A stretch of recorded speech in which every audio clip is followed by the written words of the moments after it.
I was like, is there breaking news? But she's, yeah, there you go. Okay. Yeah. So, I mean, you're talking about the voting rights vote. There's supposed to be a test vote tomorrow. That is expected to fail.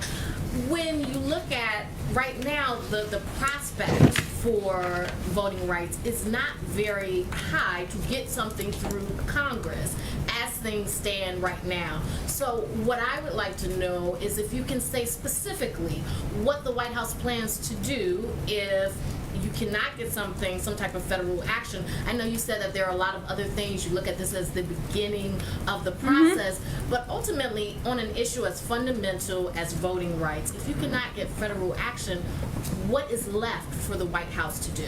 Well, I don't think we accept that. The point I'm making is that it's also state action. It's also, frankly, action that's been happening from the Department of Justice, including increased funding and increased implementation across the country, which is something that the President and the Attorney General have both emphasized as a priority, and we've made some specific announcements about. So, look, I think as we look to tomorrow, what's clear and what we're measuring, I think, is the Democratic Party united? We weren't as of a couple of weeks ago. That's a step forward.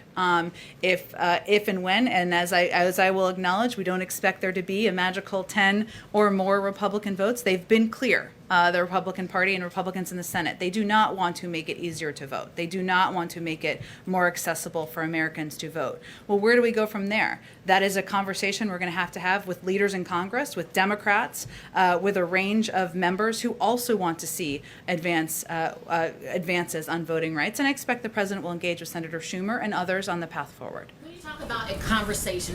That means a conversation on the filibuster, I would think, because like you said, there's not the 10 votes in the Senate. And that being the case, what do you expect that conversation to look like? Are you having conversations with Senator Manchin and others about possibly making changes to the filibuster, at least when it comes to voting rights, if anything is going to get done in Congress?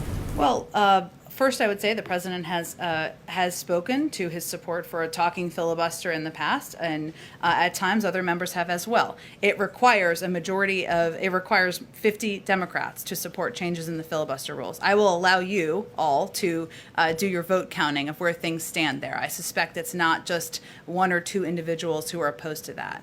I will note, though, as I said earlier, that if the vote is unsuccessful, we suspect that may change the conversation on the Hill. We will see. But I'm not going to get ahead of where things are. There's going to be a vote tomorrow.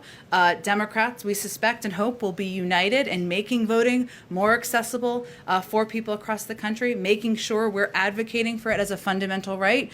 This is an opportunity for Republicans to stand up and do the same. Shouldn't be a partisan issue. Go ahead. Oh, thank you, Jen.